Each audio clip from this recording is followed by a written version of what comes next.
Thomas Sankara, l'homme qui a voulu changer l'Afrique. Imaginez un président qui refusait les voitures de luxe, qui roulait dans une simple voiture, qui baissait son propre salaire, qui demandait à son gouvernement de vivre comme le peuple et qui rêvait d'une Afrique libre. Cet homme s'appelait Thomas Sankara. Son histoire continue d'inspirer des millions de personnes à travers le monde. Thomas Isidore Sankara est né le 21 décembre 1949 à Yako, en Haute-Volta, le pays qui s'appelle aujourd'hui le Burkina Faso. Dès son jeune âge, il était connu pour son intelligence, sa discipline et son amour de son pays.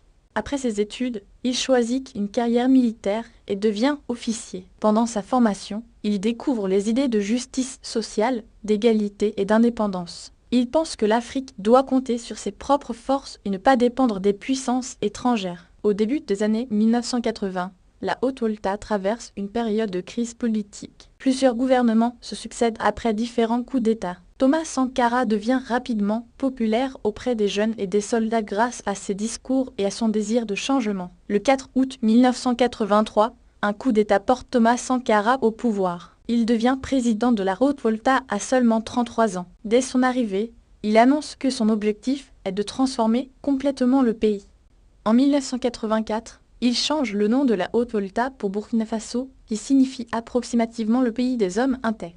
Ce changement symbolise sa volonté de construire une nation fière, digne et indépendante. Thomas Sankara lance de nombreuses réformes. Il encourage la population à produire localement, à consommer les produits fabriqués dans le pays et à réduire les importations. Il affirme que le développement doit venir du travail des Burkinabés eux-mêmes. Il mène également de grandes campagnes de vaccination contre plusieurs maladies, fait construire des écoles, des dispensaires et encourage la plantation de millions d'arbres pour lutter contre la désertification. Il accorde aussi une grande importance aux droits des femmes. Il lutte contre les mariages forcés, encourage la scolarisation des filles et nomme des femmes à des postes importants dans son gouvernement. Pour lui, aucun pays ne peut se développer sans la participation des femmes. Thomas Sankara mène une vie simple. Il refuse les privilèges du pouvoir. Il réduit les dépenses de l'État, vend certaines voitures de luxe du gouvernement et demande à ses ministres de vivre modestement. Cette manière de gouverner lui vaut le respect de nombreuses personnes, mais aussi de puissants ennemis. Ses réformes et son discours contre la corruption,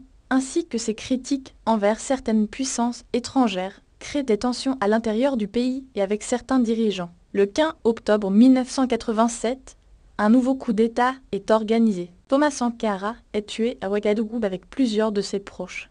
Il avait seulement 37 ans après sa mort. Son ancien compagnon d'armes, Blaise Compaoré, prend le pouvoir et dirige le Burkina Faso pendant de nombreuses années. Même après sa disparition, Thomas Sankara reste une figure majeure de l'histoire africaine. Beaucoup le considèrent comme un symbole d'intégrité, de courage, de patriotisme et de lutte contre la corruption. Ses discours sont encore étudiés aujourd'hui et son héritage continue d'inspirer des jeunes partout en Afrique et dans le monde. L'histoire de Thomas Sankara nous rappelle qu'un dirigeant peut chercher à servir son peuple avec simplicité, mais aussi que les grands changements peuvent susciter de fortes oppositions. Si cette histoire t'a appris quelque chose, partage cette vidéo, abonne-toi à la chaîne et laisse un commentaire pour dire quel grand leader africain tu aimerais découvrir dans une prochaine vidéo.